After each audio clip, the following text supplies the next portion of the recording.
Real estate agents, welcome to the Weekly Closer. I'm your host, Jeff Underwood, along with my co-host, Joey Sampaga. How are you doing, Joey? Yo. I'm doing all right. Hey, Jeff, I am super excited about this podcast because we've got some awesome guests here to talk about my favorite subject. What's that, food? That too. I'm down with that. I like food. I'm game. You guys want to talk pizza? We get there all day. I'm with you, man. Hey, today we've got with us Matt, Chick and Jeremy Fuhst with Impact Real Estate at Keller Williams Realty Integrity First. How are you guys doing? Amazing, man. How are you guys? Stole my word. I'm doing fabulous. Phenomenal. Incredible. You guys sound Awesome, man. Sound like you guys have a lot of fun over there. That's all we do. Yeah, that's all we do. Is have fun, man. That's the only thing we know how to do. Absolutely. Hey, big shout out to Jeremy Eaton with Security Title getting you guys on here, right? So he's a pretty cool dude. That dude's a stud, man. He's an amazing dude. Yeah. And he'll outdrink a horse. I'll tell you what. He did turn me on to that Tito's and iced tea. It was really Tito's and iced tea. Okay. If you want to have a good time, hit up Jeremy Eaton. Or if you want good title business too, you shit him off. That's it. We should probably plug him for the right things. Jeremy Eaton Security Title has been such a great, amazing partner for us, man. It's actually been monumental in what we've built. And I really am a big believer in vendors, dude. Between your lenders and your title is, like I said, monumental in what you're trying to build. If you're trying to scale, if you're just trying to be a one-dimensional agent, you're probably okay. But if you're trying to scale and want to list and really do some big business, there's not better vendor partner. No, that's awesome. That is awesome. Hey guys, why don't you take a second to at least let the audience know, whoever's watching, listening here, how long you've been in business and what got you into business. We'll start with that. You want to take that? So I've been in business just over 3 years. And really, I mean, the reason why I got into real estate was because of Groupon. No joke, What? right? So I'm scrolling through Groupon for whatever reason, because who does that, right? I mean, just laying in bed, scrolling through Groupon, and I saw real estate school. I said, hey, screw it. I asked my wife, hey, I'm going to buy this. Check it out. I bought it and went to the classes and got my license. And I didn't really anticipate it taking me to where it has. And so here we are 3 years later. Absolutely love it. Trying to crush life and do cool things. You changed that. I had to change my slogan. Similar story, not Groupon, but I've been in real estate 4 years. Right about. I'm in my fourth year now, and I got into it because my wife threatened to leave me. So I was in the car business. I was in the car business working 15, 16, 17 hours a day, loving life. It was amazing. It's exactly what I loved to do, and that was sell. But it's not cohesive to a good family environment. So I started looking at things, and I've always loved real estate, been flipping since I was in my 20s. So I was like, that's just a natural progression, and ended up getting my license. Had a buddy teach me some amazing stuff about it, and that's how we got in, man. And it's been amazing. Real estate's been an amazing vehicle. Well, it's been life-changing. Yeah. I mean, it's definitely been life-changing. Yeah. You've had a major impact, right? A major impact, baby. I love it. We're going to plug that about that. So the name Impact Real Estate. So, why the name?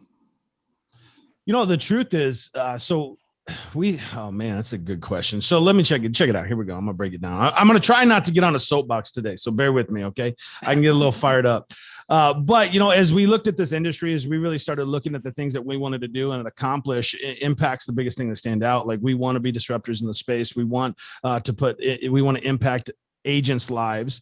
We believe our clients will be taken care of if we can take care of the agent. Most major teams, their mission statement is to take care of the client, buyers, sellers, and all that stuff. But the truth is, if we can be agent focused, agent centric, and really pour into agents, taking care of the client is a byproduct. So we were like, okay, what can we do? We can take an amazing team with amazing content, and then pour in to the agent population, and then they can go pour into the community. And we knew if we could do that, not only can we help the community solidify transactions and do the things that they want to do with the biggest purchase or sale of their house, but we can absolutely change people's lives, because real estate's changed our life. You take someone that's maybe only made 30, 40, 50 grand a year, and you show them how to go make 250, 500, a million, like they're like, you change their life forever. And not only that is you change their mindset. Like there's a time in our life when we believe we're only worth what someone's willing to pay us. And as soon as you can get rid of that mindset and you say, I'm worth what I can create, then you can go change your life, right? But it's until you have that self-belief. So it's about impacting people as a whole. It's about impacting the community, impacting agents, impacting anybody we come in contact with. Me and Jeremy both have a belief that whether you're in relationship with us for 30 seconds or 50 years, we want to leave you with that. Oh man, that's awesome. Thanks for sharing that. That's great. You guys have a big team now, right? I mean, you guys have grown your team pretty quick. Pretty quick. I mean, I would say we're one of the fastest growing teams in the state. If you were to ask me, I mean, only because we started Impact officially, I think January 1. I think maybe talks of it were in December, and then we officially launched January 1. There was a previous team that Matt ran that I was on, and so a few agents came over from there. But from the beginning of the year, like we kind of put pedal to the metal, all gas, no brakes, and just tried to bring on the best of the best and really just affect as many people as we possibly could in a positive way. And so we've recruited like crazy. I mean, and it's not even intentional recruiting, if you will. It's like, it's an organic thing that we've, this machine that we've built, it attracts people. And so we always try to stand out and be different and do different things. And we encourage people to be who they are. And we don't try to plug them into a machine. We encourage agents to have an entrepreneur mindset. And it creates this like this gravity effect where agents are like, what the hell are these guys doing? And we do crazy things. Like we just did a crazy golf tournament where every hole had a different theme, and there was water balloons and squirt guns and alcohol everywhere. And we had the sheriff of Pinal County there who was golfing on a hole. And it was just this really cool, crazy concept. And so we try to do crazy things to demonstrate like, hey, like we are out of the box, but we can also go out and do real estate on a big scale. And so it just attracts agents. And so agents are like, hey, what the hell are these guys doing? I want to be a part of it.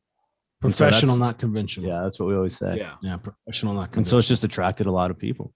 It's been a lot of fun. I mean, that's the biggest thing. Like we have fun every single day. Yeah. You guys have like 30 people now on your team, right? Just since the beginning of this year. Yeah. So 30 including staff. So we've gotten as high as 35, lost a few. Majority of the time, you know, our attrition is pretty low. You know, we don't lose many agents. I think we've lost a total of 3 agents and then 2 staff that we've had to replace. But overall, we stay pretty consistent. We've pumped the brakes on recruiting just a little bit. We're really before we weren't going through an interview process. So now we're kind of doing an interview process really to make sure we're finding people that gel with the community that we have, you know, because our community is not for everybody. You know, we might be fun, exciting, and crazy, but we work hard. Like we have some high accountability because you get what you put into this industry. If you're willing to just sit around and do nothing, you will get nothing. And we're looking for people that really want to do something in the industry and willing to make the phone calls, send the text messages, do the emails, work the cold leads, and do all the stuff that you have to do to actually be successful in this business. It doesn't come to you overnight, but it's worth it. Yeah. That's amazing, guys. Hey, you know what? You mentioned flips, and I know we talked a little bit off camera here. I know Joey's chomping at the bit to hear what you guys are doing to get business for that. Why don't we get right into that as well? Because I know that's a big part of your business, right? It is. So, yeah. So what we believe is we believe that not every agent should be one-dimensional, right? So as you look around, most agents are one-dimensional, retail buyers, sellers, maybe they play a little bit in the flip space, but not heavy. What we teach our agents is to look for every opportunity to monetize money, regardless of what that is. It's how can we monetize everything that comes across our desk? And the flip space is just, it's fun. Like it's a blast. The wholesale space, it's a blast, but it is a different space, and there's more to lose if you're wrong, right? So if you're not comping right, if you're putting the money wrong or you're borrowing the money too high, there's a lot of things that you can do inaccurately in that space. So as we started to really play in it and look at scaling it, because that's what it's all about, you know. So last year, I think we did a total of 12 Like it was a mediocre year, nothing crazy.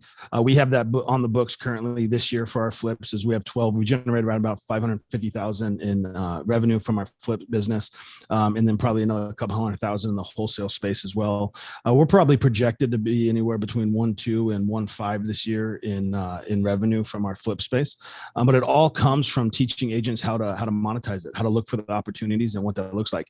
As far as lead gen, I don't know if Joey wants to ask questions, so I can be super specific here, but I don't mind whatever you want to know. So we have 4 full-time ISAs in the Philippines.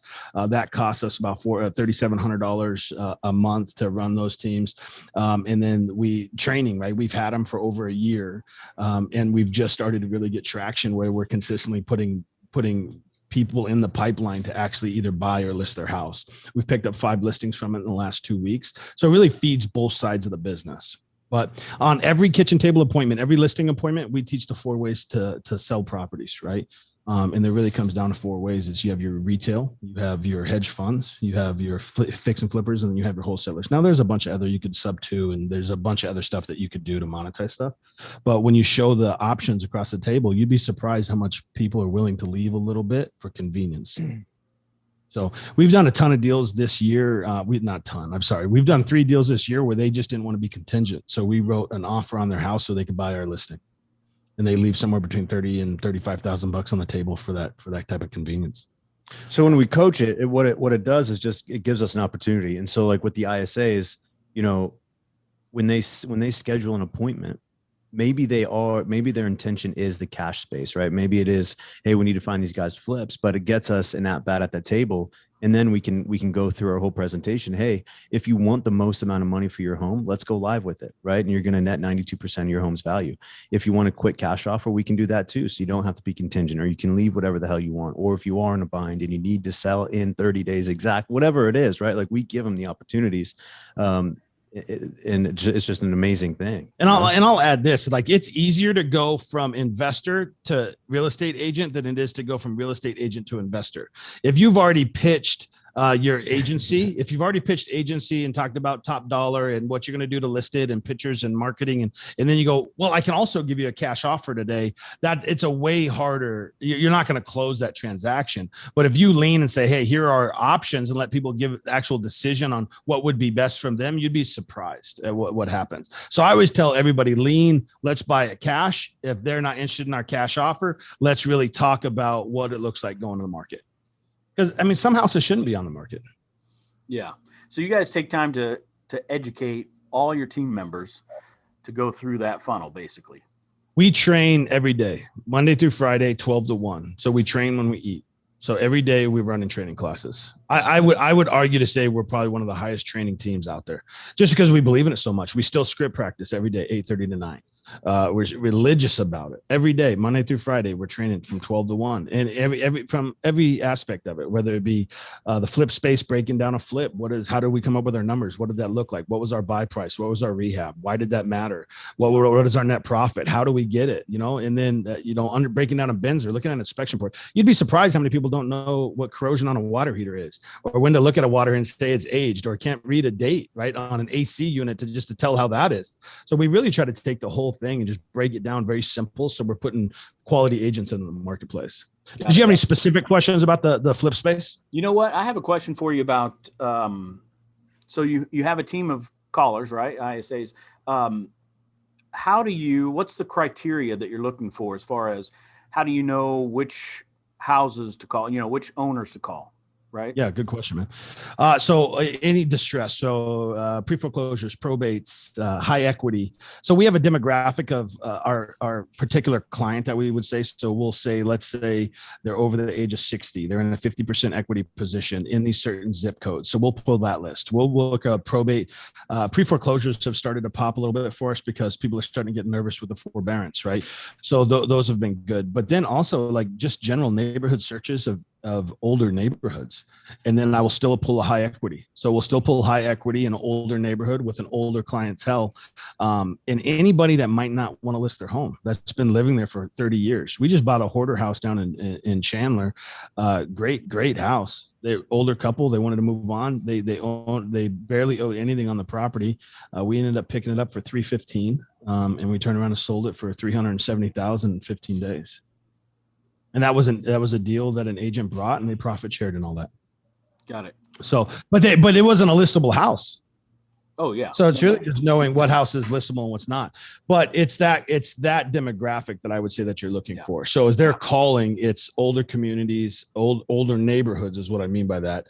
Houses that are beat up. We do some driving for dollars. So anything that's beat up, you knock on the door. The truth is, I don't believe there is secret sauce with it. You know, I've talked to so many investors that are doing it at a high level. I mean, some of these guys are doing 20 to 50 units a month, and that's where we're going. But they're spending $20,000-$30,000 on mail a month. You mail in a list there, they got 10 ISAs calling, and it's all scalable once you really figure it out. But the criteria, I think it's the activity more than the criteria. Personally, from what I've experienced, it's just being in front of more people with more conversations as fast as humanly possible.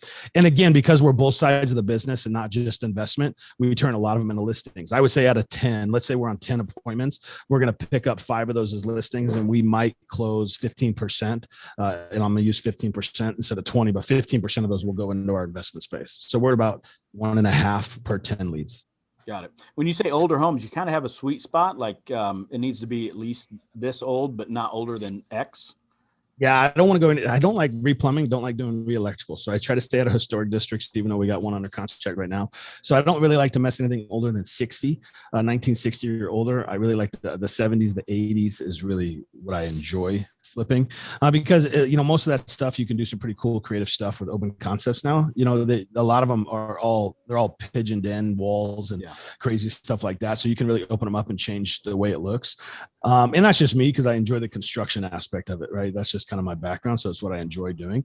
But realistically, we will do anything that numbers make sense. But if I'm looking specific, it's going to be 1960 or older. I don't do much past that. Got it. And then we'll go all the way 2000. I mean, most of our 2005, 2008, we're doing a lot of stuff in that range. That's it's 20 years old, 15, 16 years old, never been updated. They don't want to spend the money to update it. They just want to go buy a new house. Got it. As far as your list, what kind of tools are you using to find, the distressed homeowners? I guess I know there's tools out there like PropStream and all that. What are you guys using? So we do use PropStream. We use Batch, Skip. We use Batch too. So I don't know if you've heard of those guys, but the data is pretty good. We use Needs to Skip is another data source that we've used in the past. And then Mojo, we do our neighborhood searches just through Mojo, the dialer. So that's been halfway decent. And then Security Title has blessed us with multiple lists that we need at any given time. And I think they use IV Data. I think that's who they're pulling with. So anything that we send them, whether it be for sale by owners, we go after, expired, canceled, anything like that, we go after, and we offer those guys cash prices. So we lead into cash with a for sale by owner. We are the buyer, and we typically get in the door. Now, do they take our offer? 80% of the time, no. So expired, same thing. We lead with cash offer that we're a real buyer, but they provide a lot of our lists. And then if we have let's say we went to a list source and we pulled our data points that we're looking for, the demographic in the area that we want, and let's say we come up with 2,500 or 3,000 names, we might pull that a couple different ways. We might use a batch, and then we'll send it to Jeremy, and Jeremy will also skip trace it for us. So we'll use a couple of different data providers to get better things. And then we'll call through both lists. We call a minimum of 7 times through each list. And how many calls a day do you think you guys are getting through? We set a standard of 550. They're capable of doing 800 to 1,000, but I think the quality of call goes down because they're focused on the number of dials.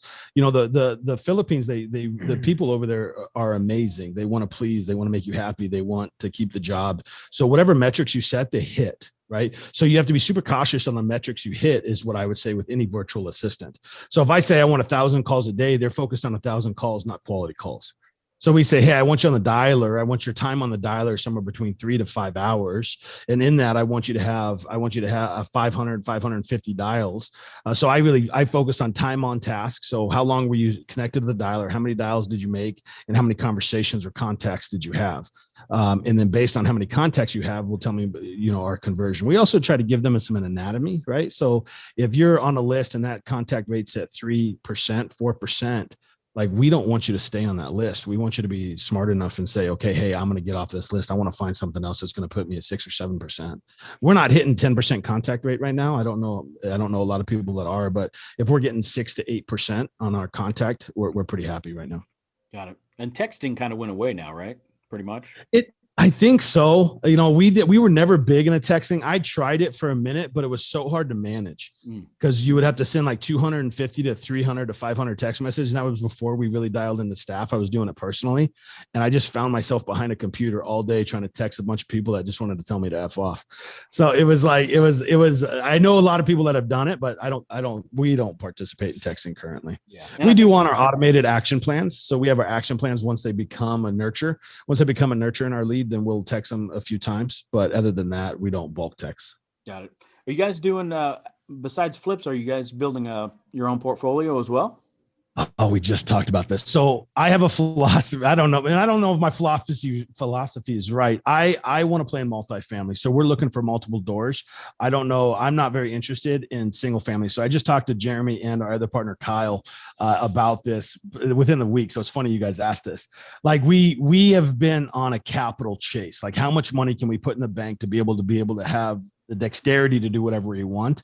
And my mindset shifted around that probably in the last 15 days. So it's funny you guys asked that question now, but we're looking for multiple doors. So if anybody's got anything, 2 units, 4 units, 10 units, $1.5 million less, like, that's what we're kind of looking for now. I don't know if we'll go single family rentals. I know a lot of people believe in it, but if we could do like the BRRRR strategy where we're 100% out, we would probably do that. But I don't think we would keep any money in a deal on a residential rental, but we would probably keep money in a deal on a multifamily, if that makes sense. Got it. Yeah, absolutely. Absolutely. Do you guys do any investing? What's that? Do you guys do any investing? Are you guys in the real estate game? Just a little, not the numbers that you're talking, but yeah. I know Joey and I had one earlier this year we closed on. I know Joey had another one since then. We're always looking at this point. Yeah, they are harder to find for sure, especially if you're counting on the wholesale side, right? Versus like what you guys are doing where you're getting your own leads, right? You know what? I'll tell you you want my number one lead source? I'll give it to you right now. You ready for it? Okay. Our 75% of our investment properties come from this. The other 25 come from our efforts, is our network. Yeah. I was going to say, I bet it's other agents. It's our network. It's how many people have you been in front of? Do people like you? Do you care enough? I've helped people put deals on the board and never got a dime from it. Right. Because I poured in them, but when they have a deal, I get first look at it. Yeah. So you got an army of people out there that you've collaborated with. We do joint ventures. We've started doing flips with other people that have money that they want to participate. Maybe they don't have the whole thing. And that's been monumental. Like, that's where I spend 100% of my time trying to be in relationship with agents that want to get better in the investment space. And it is not a waste of my time, Jeremy's times, or anybody's time. I believe that network is going to always be better than any lead flow you can. Now, I know there's a ton of people out there doing extremely successful with marketing and spending $500,000 a year. I know that, like, I get it. But for me, our network has been our number one source of leads.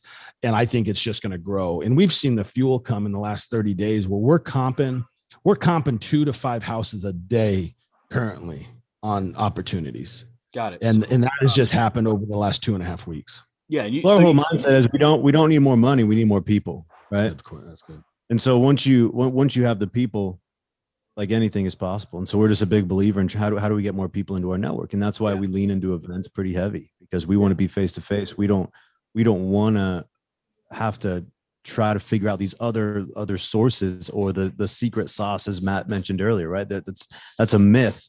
It's how can we get more people into our circle? And that's that's our focus, right? How many conversations can we have face to face and actually bring value to these people? And so what Matt just said, that we're their first go-to. Absolutely. Like, that's our main focus for sure. Yeah, I know you guys mentioned building a network. So you know, the audience, obviously for us, are mostly real estate agents, and a lot of them are here in the Phoenix metro. So, I mean, what would you tell an agent today? How can an agent be part of the network, and what does that look like to them if they say they call you up with a deal? Or, I mean, what's the process there? Well, I think the first thing they need to do is open up their mindset a little bit and understand that you can monetize anything, right? So a lot of agents out there in the marketplace now could walk into a piece of crap house and not know what to do with it, right? And they might go, oh, well, maybe I'll hit up Open Door, maybe I'll hit up Zillow, or maybe I'll do this. And they don't really have an understanding of what that means. And so as long as they can reach out to us or reach out to someone else in this space saying, hey, I do have this piece of crap house, help me monetize it. It's just a mindset shift. I think that's the most important thing, because a lot of agents don't even understand what that means. You know, there's this whole curtain behind. And the mindset shift is this. The mindset shift is this: that I am my number one client. I am an investor first. I look at every deal as how I can do it. Now, if I can't do it, who should I be in conversation with to monetize it? Right. And the answer is me. And there's so many people in the space. There's so many people that have helped me. It would be a misstep for me to not say that, like a guy like Templeton Walker, Chris Hyman, Cody, like some of these guys that have helped us do what we're doing. It would be a misstep to say there's not other players in the space, right?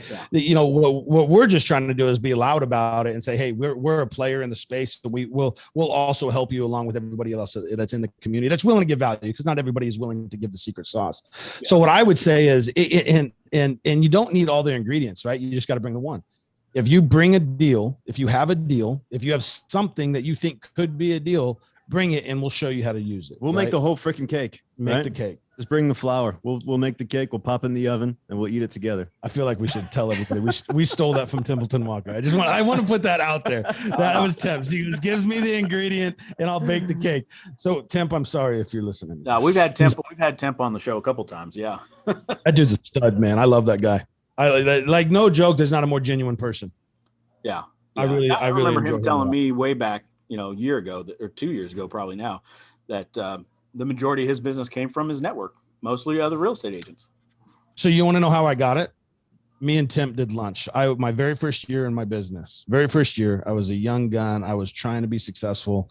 I was grinding, and I had made a connection with Kevin and Fred,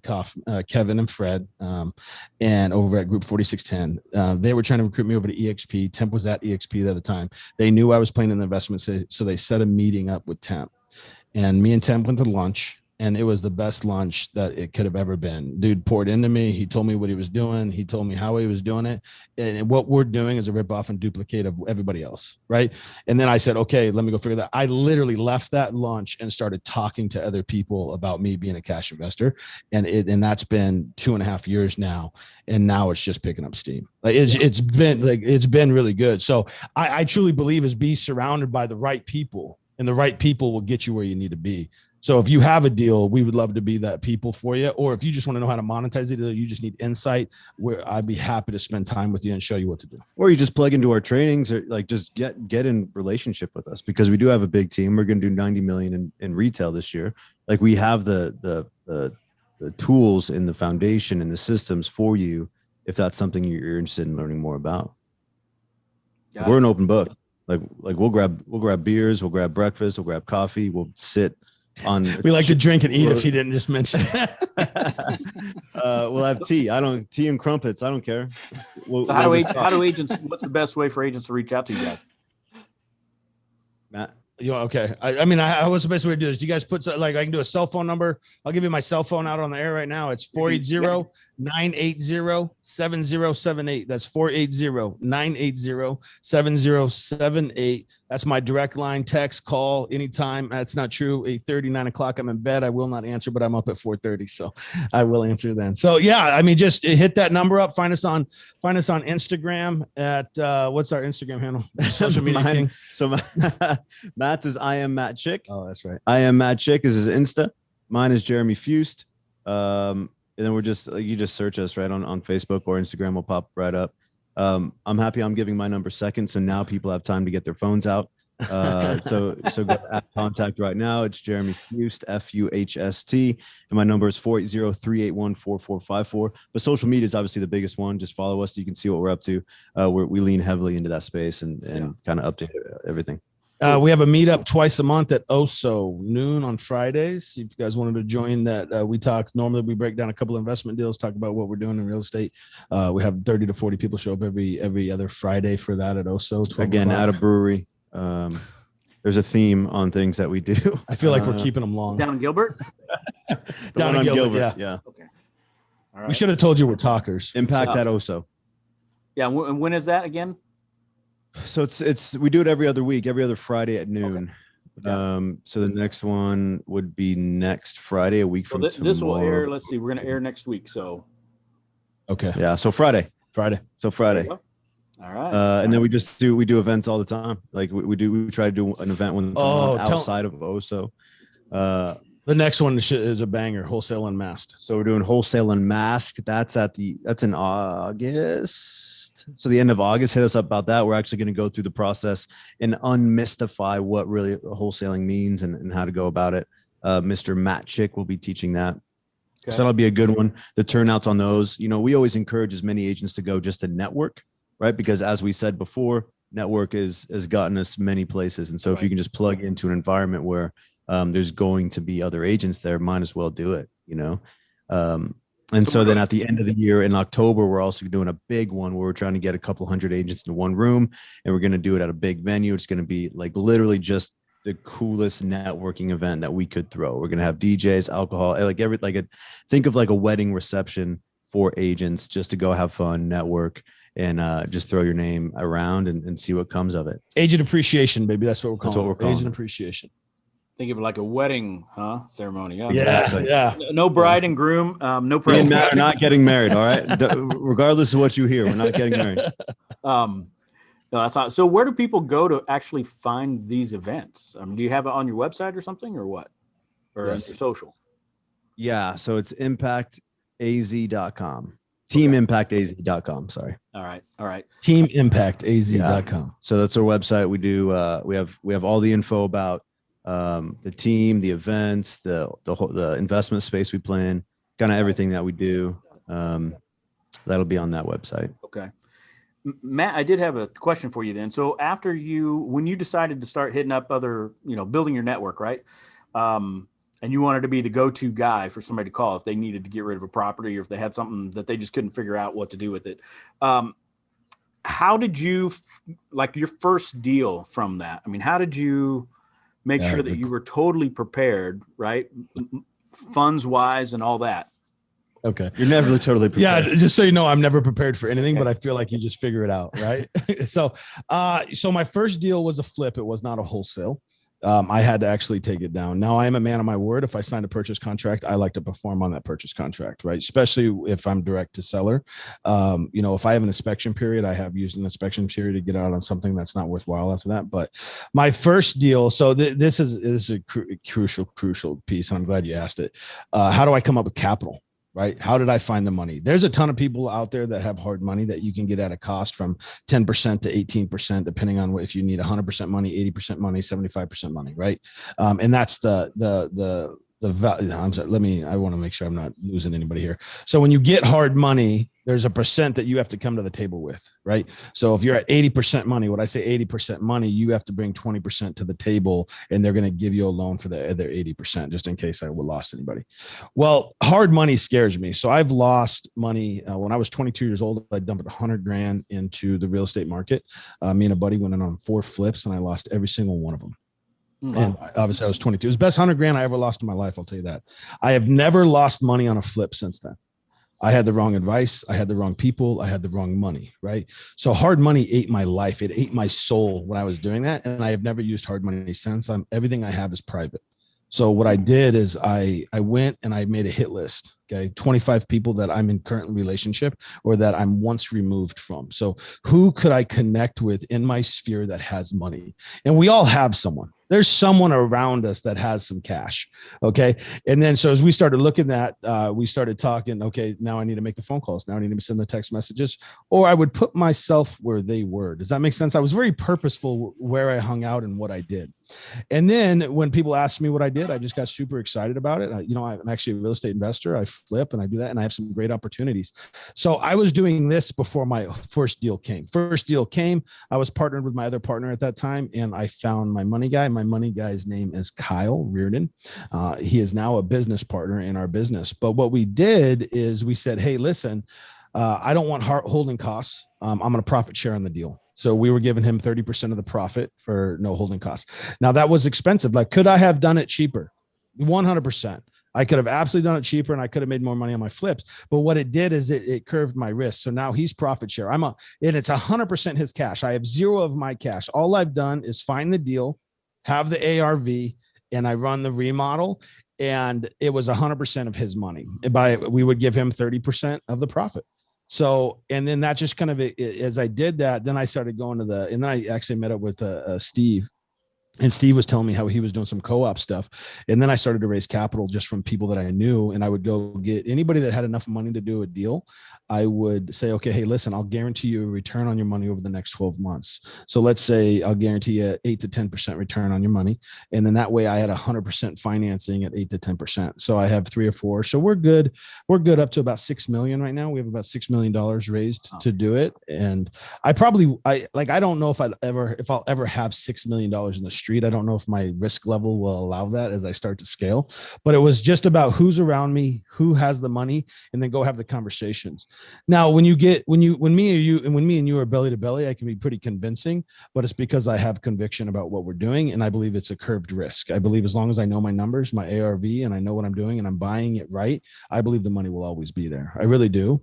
So it's not necessarily how do you find the money, it's get the deal deep enough to where the money will find you. And if you can't monetize it, then you wholesale it. And I believe that every deal is wholesalable if you bought it correctly. Even if it's $3,000 pop, like there's someone that will give you something for that deal. Does that make sense? So I would tell everybody, start private. Who do you know? Start seeing if they want to. Everybody wants to invest in real estate. A lot of people just don't have the know-how. So even the really wealthy dudes, the wealthy dudes that understand how money works, they still want to be in real estate. You'd be surprised someone might be willing to cut you a check for $1 million to get started. Right. So Matt, do you when you are looking for investors, do you actually show them the numbers of here's what I'm looking to invest in, and here are the numbers that I ran, and yeah. I showed him everything. I said, here, we're doing this together. This is a joint venture, man. I know I'm right, but let me show you why I'm right. Right. Here's my numbers. So then what it did is now he has the skill set to do it. Right. So now he has the confidence in his own ability to go comp a house. And there's conversations sometimes that he's like, hey, dude, I don't think ARV is that. And I'm like, well, where do you put ARV? Where do you feel comfortable buying? And it's become a legit partnership. So I fully believe full disclosure, because if you're not willing to give full disclosure and show transparency, then you might as well get hard money, because the only reason hard money works is because they underwrite the deal, that you pay the equity position that they need to be in. If you fail, I'll take the deal. You know what I'm saying? Does that make sense? If you're in a 20%, 10% equity position on a deal that you bought deep enough, the hard money's okay with you failing, because they're going to go make all the profit. So I believe that you disclose to your money people, you bring them in, you show them everything. Now, the people that have just given me money to invest that I've guaranteed a return over the next 12 months, they know their money is backed by real property. So when their money leaves the account, I have proof of the property that I've bought for it. They don't know anything about the numbers or anything like that. There's a real trust level there. And as long as I can guarantee the return, they've been fine. Okay. And then now you said that you never lost money from, I guess, when you were younger, but if you were to lose on that property, then how does that work with your investors, your private investors? So everything that I currently, I'm not going to lose, Joey. Okay. Okay. Don't put that out there. No. So I believe everything that I'm in currently, I could do a burst strategy. I could refi out, probably get 100% of the money back. And if I had to cover the difference, I would personally cover the difference to make my people whole. That's not the conversation, and that's not the contract that we have written. But let's say I had to keep $20 or $30 or $50,000 in the deal to make it a rental for me, so they were whole. I would be willing to write that I would be willing to write that check. So I know that we're buying at a, so we're refining out at 75 to 80%. Most of the stuff we're deep enough to where even after rehab, I could refi out and still be in that equity position, because we're buying at 82% minus repairs. So I might have to leave 2 to 5% in a deal, which isn't going to kill me. So I would do that if I needed to, and then I would just hold that as a rental. So my exit strategy would be to liquidate, get them, or I would purchase it personally, turn it into a rental, or I would give them the option. Hey, this is where the cash is. This is where it's at. This is what you have wrapped up. Here's your cap rate. Here's your monthly return. Do you want to keep your money parked if you need to for the next 5-10 years? If there was an adjustment, I'm assuming that's what we're talking about. If there was a market adjustment or, then I would give them the option if they want the rent money. Everybody that I've borrowed from has enough money to what they've given me is what they're willing to play with. Okay. And then you did mention that you bought a few properties, or you have some properties that you bought off the MLS.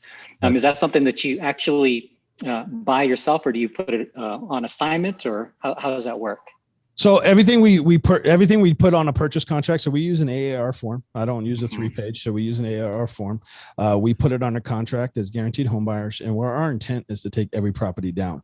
Now we do send every property out at which we would be okay wholesaling at. And if someone gives us our number, we will assign. If they don't give us our number, we'll take it down and flip it.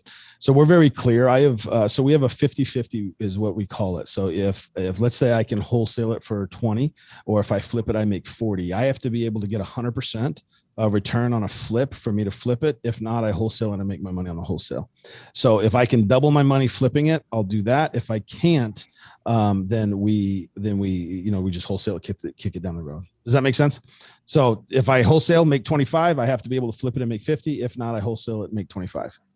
And I'm not convoluted about it. And I don't let it change my mind. If I can only make 40 on a flip and I can wholesale it at 25, I don't go, 15 grand's better. I stick to my rules, because my rules is what I feel like has protected us so far. So I'm very clear on that. Awesome. Well, I definitely am adding Jeremy and Matt to my network so they can help me grow my network. We got 6 deals right now. I'll send over, Joey. Take a look at them. Yes, please. Seriously. Yeah. He's like, no, really, can you do that, please? So we believe in leaving money on it, man. Like there's so many wholesalers out there that try to take 100% of the money. And I know we're running along, so I apologize, but that's okay. There's so many wholesalers that take all the money, which I get it. Like I want all the money too. But what if I let's say Joe, you're a legit buyer. Let's say you really want to buy, we grab lunch and you're like, I want to pick up 10 in the next 24 months or whatever that looks like. I want to sell you all 10. I don't want to just sell you one and you make $15,000. I want to sell you 10 and you make $300,000. And because I sold them to you, I made $300,000. However it works out, that's amazing. It's about having legit people that want to come back and forth. I don't want a buyer's list of 3,000, 50,000 people like some of the other people have. I want a buyer's list of 15 that I know their families. I know who they are. I'm blessing their life as much as they're blessing my life. And we have a real relationship. I'm not interested in everybody that can just make me a few extra $1,000. We want to be with people that care about everything. Okay, I know we are running long, but that's okay, because this is a great episode here. So I do have a couple of, I guess, more personal questions. That's his way of saying he has more questions. Yes. So number one is, Jeremy, what did you used to do before jumping into real estate? And then secondly, how did you two decide, hey, let's partner up and let's do this? So I used to sell flowers. Okay. And so I worked for a company called Color Spot Nurseries. And so I managed garden centers in the East Valley Lowe's, like the department stores, right? And so I would order petunias, pansies, geraniums. So I'd order all those. I'd make the garden centers look pretty. And then I jumped on Groupon, boom, boom, boom. Changed my life. Me and Matt met. We met at some mastermind meeting that we were invited to, and we just kind of kicked it off. And that was like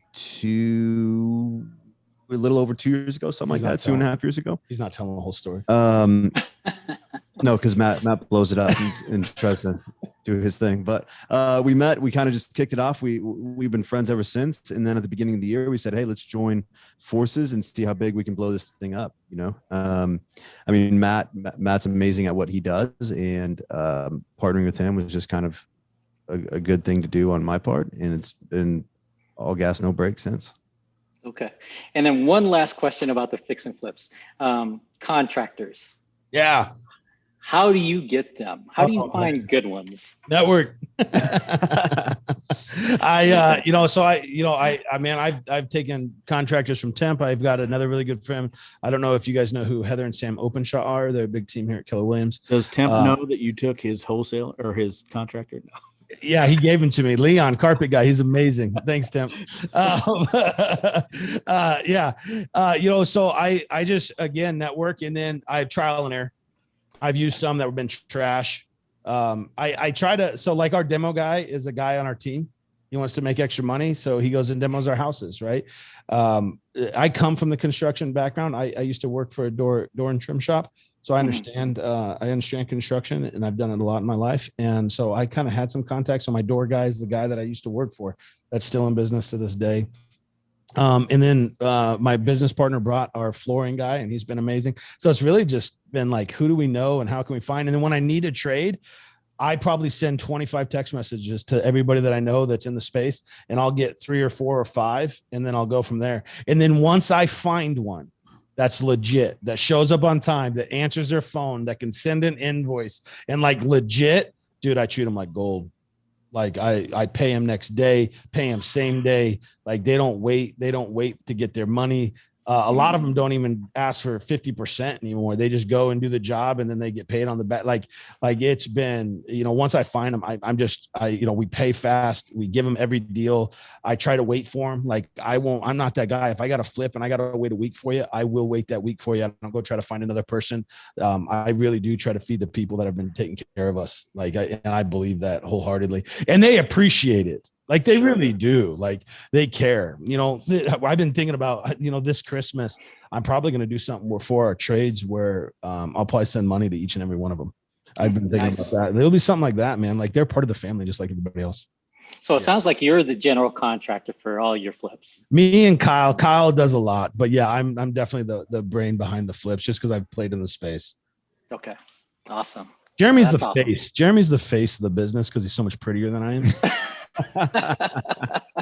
He's not disagreeing. No. I'm just not going to say anything. The partnership, I kind of want to add to that. So as I was coming out of another partnership, Jeremy was a blessing, man. He brought so much to the table that I didn't have. Like I'm very intense, aggressive. It's just kind of my demeanor as a person, not necessarily in a negative fashion, but he brought a skill set with people and conviction, and his caringness and his unique ability is totally different than mine. And he's blessed the retail side. The reason I truly believe the reason that we're doing successful in the investment space is Jeremy has freed me up from running the day-to-day on the team, that he's let me he's let me go operate in my unique ability, and that's putting deals together and doing that kind of stuff. So it's been a great yin and yang, and it's the best partnership I could have done for sure. Awesome. Have you noticed material costs going down yet, or no? No, hell no. I wish. I wish. Crazy. Man. I wish. No, I just remodeled my personal house too, and I was $25,000 over budget, and I haven't done that. Oh wow. But I let my wife get involved. You know how that goes. My backsplash was like $20. I thought it was $20 a square foot. Well, she buys some stuff that's 9 inches by 10 inches. So it's 90 square inches instead of 144 square inches. So we needed like another 50 pieces. It was crazy. Oh, no. Oh, man. Well, they do say that the lumber futures have come down a lot. So who knows? Maybe we'll see a trickle here pretty quick. It would be nice. Yeah. It's rising tide raises all boats, right? So we've just had an increased purchase price. Thank God appreciation has been good to us. Like, thank God, like appreciation is going as fast as it is, because we might be in trouble on some of our deals. But we've seen appreciation as high as 10, 15, 20, 30 grand on a house that we thought we were going to make 30 grand less. And we pulled it out. Like we had one in Scottsdale I thought we were going to make 15 grand on. We ended up making 35. Like, I can't plan that. It's super blessed. Yeah. So it sounds like you have a minimum that you want to make. 15% is what our number is, but 15%. Yeah. Okay. We're also trying to feed the beast. So we're running like we've been hitting 15 all year. The last 6 that we've picked up, we're running somewhere between 10 and 12% on our flips. All right. Awesome. Anything else you guys want to share with the agents? This has been a lot of great information, but anything you want to say before we move to the next segment, or? No, I just appreciate you guys having us on. Yeah, for sure. Hey, Jeremy, do you know the tulip is the most expensive flower in the history of flowers? Did you know that? The tulip? Yeah. Yeah, it's also one of the most short-lived ones. Yeah. especially in Arizona. Yeah, it'll die in about a week. They're like, oh, it's a bulb, it'll come back. It's like, oh, Look up Tulip Mania. Tulip mania. All right, I'm all over it. I would tell everybody you are worth what you can create. Like, don't be scared to push into this world and go get what you want out of it. It's not going to come to you. Get your mind right, get your body right, get everything right, and then go get what you want out of this world. And you'll be shocked what you can accomplish. Oh, that's great, guys. Awesome. All right, we're going to move to the next segment. First, I need to make sure to mention our sponsor, Security Title Agency and Fidelity National Home Warranty. They always do a great job for us, so give them a shot. Are you guys ready to get in the ring? Here we go. Ready. All right, this is more rapid fire, okay, guys? So why do you think the reason is that many agents are not successful? Mindset. No action. Yeah, that's a good one. How about a book recommendation?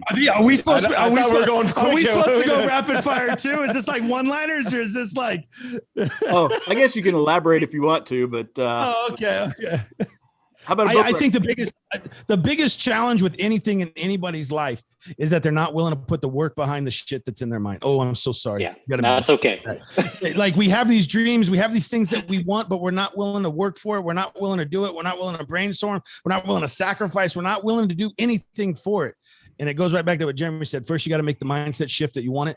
And then it goes right into say, you better go take the action and go get it. Awesome. How about a book recommendation? The Bible. You took mine, bro. I had to beat you to it. I had to beat you to it. Extreme Ownership All right. by Jocko. So what's your favorite book in the Bible? Jeremiah. Oh, Jeremiah. Because my name's Jeremy. John. John. Okay. Perfect. How about one thing that you wish you knew about real estate investing before you started? One thing you would tell people now, you know what I mean? If somebody's looking to get started, what's one thing you would share? Like, you got to know this. Kind of going back to what we said before, you can monetize anything. I mean, really, as long it kind of goes back to the mindset thing, like just knowing the options. So like when I first jumped into real estate, I had no idea what the hell wholesaling was, like I just didn't know that was a thing. I just knew that you put a sign in the yard, you sell houses, you find buyers, you get them under contract, and that was the game. And then you connect to this whole other world of real estate investing. Investing always, there's buy and holds, which is always affiliated with that word investing when it comes to someone not in real estate, right? You have rentals, you have doors, that kind of thing, but there's a whole other world behind it. And so just knowing what that was, I mean, I just didn't know. And so just connecting with the right people who can monetize any sort of situation. It doesn't take money. You can do it without money. And then the next thing is, don't think you have to do it all on your own. There for a long time, I thought I had to be the one flipping. I thought I had to be the one swinging the hammer. I thought I had to be the one finding the deals. I thought I had to do it all. And I would say, just make sure your network's right, and you'll be surprised how many deals you do. All right. That's awesome. How about I have a question. Oh, go ahead. Let me ask a question. Other than the weekly closer, because I do have a follow-up statement after this. All right. So other than the weekly closer, what's your favorite podcast? That's a tough one. I mean, kind of cliche, but I think Joe Rogan's kind of my go-to. It's just there's just so much content in there, right? I mean, you could listen to one episode of Joe Rogan for a week. Sure. And so that's kind of my go-to. I mean, I have a ton of other ones that are just from like the other Gary V type stuff, the Grant Cardone type stuff, any of those type of salesy, the Lion's Den, which anything along those lines, that's what my podcast library is all about. A lot of times I just kind of click on whatever's next and just kind of zone out and listen. I'm definitely probably more into audiobooks. So I do listen to podcasts, but I devour audiobooks. But Andy Frisella is probably one of my favorite ones, man, just because I relate to the guy so much. It's probably, and then a guy named Doug Wood, Doug Unplugged. He's a personal friend of mine. I really enjoy his content as well. Would be another one that I probably, those are the two that I probably listen to consistently.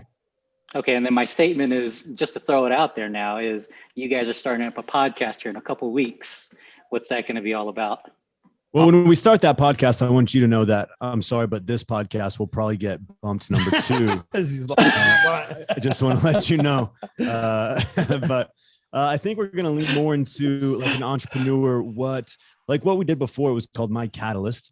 And so we talked to other people, interview style of what really happened in your life, or what created the person that you are now, and what was that catalyst, that moment in your life where it switched, or it snapped, and you had this pivot point in your life where you chose to go chase whatever you wanted to chase.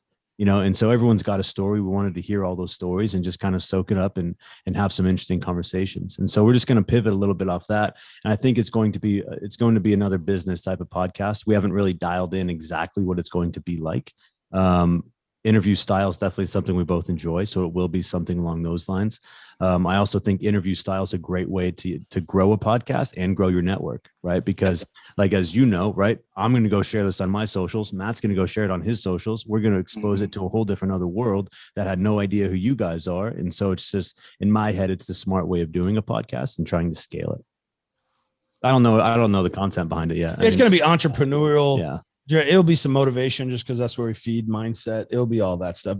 Honestly, I think it'll be very similar to the conversation that we just had today. If I had to pinpoint it, like, I think you guys did a phenomenal job. I've really enjoyed today. Awesome. How about iPhone or Android? iPhone. Not even. Who do you guys know? Come on. iPhone too. Wait, what do you got? Come on. Come on. You don't have You iPhones that do this, do they? You should have started Yeah. the show off that way. Come Right? on. I gotta get out. Yeah. I'm literally watching this on and on. I got an iPhone here. I got There's not a better product. Oh my gosh, man, killing me. Makes no sense. Joey Curveball. I can't send you nothing now. Hey guys, we really appreciate you guys being on. And I know that this will air after the NBA finals are done, but what do you think it's going to end up? I know it's 2-2 now, but you think the Suns are going to bring it? So the last two games have been an absolute nightmare for the Suns. They've played, the first half of last night, game 4 was good half. Fourth quarter of game 4 was a complete nightmare. We just got to step up, man. I'm really hoping we turn it around. We come back home on Saturday, so we'll be in Phoenix, which is really good. Since as of right now, only the home team has won, right? 2 home games to start in Phoenix. We smoked them. 2 home games in Milwaukee. They smoked us. It's been a good series. It's been super entertaining. Entertaining. It's been a great series so far. Obviously, I just hope the Suns nudge them out. That's right. I don't want to go to game 7. I'll tell you that. I'll pull my hair out. It's last night. The game 4 was a nightmare to watch, man. I was getting so frustrated. I haven't watched any of them. So. What? Who's that? That's our You camera guy. Yeah. What do you guys? You guys Suns fans or what? Oh yeah, big time Wow. Suns fans. And now I had to jump back on the bandwagon. Actually, I'm not a bandwagoner. I just wasn't watching them for Hey, a it's long okay time. to be a bandwagoner, man. It's okay. Yeah. Suns are doing You know- amazing. It's fun. It's fun to be around. Just being in that environment where people Yeah. are excited about Arizona sports, it's just a good time. Like, I Yeah, don't when the give a whole shit if Nash it's on the era, bandwagon or not.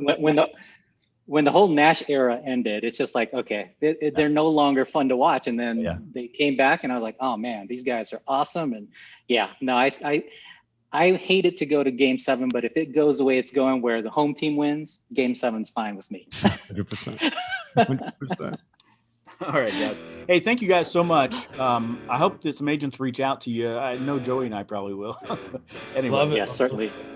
I just want to get just to get them in our circle, right? It doesn't mean they need to send us deals immediately or whatever. Let's just be in a relationship. You never know what could happen from a relationship. Never. Absolutely. that's correct. All right, guys. Love it. Hey, thanks You so guys much. are awesome. All right, you guys take care. All right, guys. Yeah. Agents, until next time, we will see you later. All right. Thank you. Adios.